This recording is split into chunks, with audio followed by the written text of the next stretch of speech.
As I understand your background, you're not a Republican and nor are you a conservative. Is that accurate? That would be an understatement. And indeed, you're the former editor-in-chief of Psychology Today. Correct. So you're a respected academic. You testified before this committee that Google's manipulation of votes gave at least 2.6 million additional votes to Hillary Clinton in the year 2016. Is that correct? That's correct. And I want to make sure I understand. You personally supported and voted for Hillary Clinton. I was a very strong public supporter of Hillary Clinton, yes. So you're not dismayed that people voted for her, but your testimony is that Google is, through bias in search results, manipulating voters in a way they're not aware of. On a massive scale. And what I'm saying is that I believe in democracy, I believe in the free and fair election, more than I have any kind of allegiance to a candidate or a party. And looking forward, if I understood your testimony correctly, you said in subsequent elections, Google and Facebook and Twitter and big text manipulation could manipulate as many as 15 million votes in a subsequent election? In 2020, if all these companies are supporting the same candidate, there are 15 million votes on the line that can be shifted without people's knowledge and without leaving a paper trail for authorities to trace. Now, you described the Go Vote reminder, and you said it wasn't a public service announcement, but rather manipulation. Can you explain how? I'm not sure everyone followed the details of that. Well, sure. If on Election Day in 2016, if Mark Zuckerberg, for example, had chosen to send out a Go Vote reminder, say just to Democrats, and no one would have known if he had done this, that would have given that day an additional at least 450,000 votes to Democrats. And we know this without doubt because of Facebook's own published data, because they did an experiment that they didn't tell anyone about during the 2010 election. They published it in 2012. It had 60 million Facebook users involved. They sent out a Go Vote reminder, and they got something like 360,000 more people to get off their sofas and go vote who otherwise would have stayed home. The point is, I don't think that Mr. Zuckerberg sent out that reminder in 2016. I think he was overconfident. I think Google was overconfident. All these companies were. I don't think he sent that out. Without monitoring systems in place, we'll never know what these companies are doing.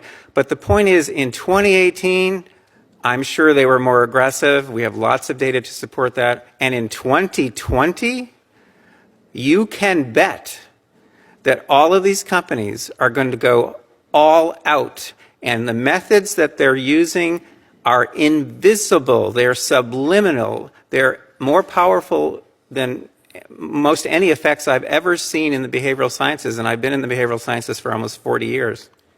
You know, our Democratic colleagues on this committee often talk about what they view as the pernicious effect of big money and big corporate dollars. What you are testifying to is that a handful of Silicon Valley billionaires and giant corporations are able to spend millions of dollars, if not billions of dollars collectively, massively influencing the results of elections. And there's no accountability. You said, we don't know. We have no way of knowing if Google or Facebook or Twitter sends it to Democrats or Republicans or how they bias it, because it's a black box with no transparency or accountability whatsoever. Am I understanding you correctly? Senator, with respect, I must correct you. Please. If Mark Zuckerberg chooses to send out a Go Vote reminder just to Democrats on Election Day, that doesn't cost him a dime. Fair enough. Do you happen to know who the Hillary Clinton campaign's #1 financial supporter was in the year 2016? I think I do, but please remind me.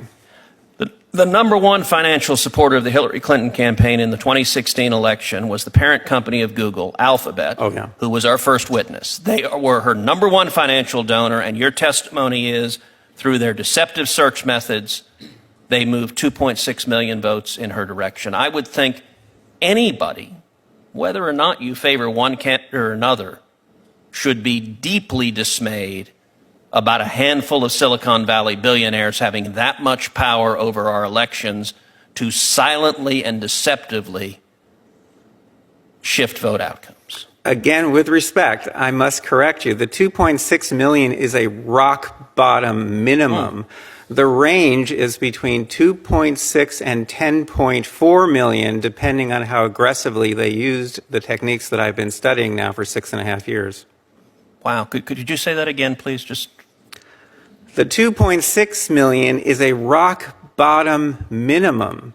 The range is between 2.6 and 10.4 million votes, depending on how aggressive they were in using the techniques that I've been studying, such as the search engine manipulation effect, the search suggestion effect, the answer bot effect, and a number of others. They control these, and no one can counteract them. These are not competitive. These are tools that they have at their disposal exclusively. If any headline comes out of this hearing, that should be it.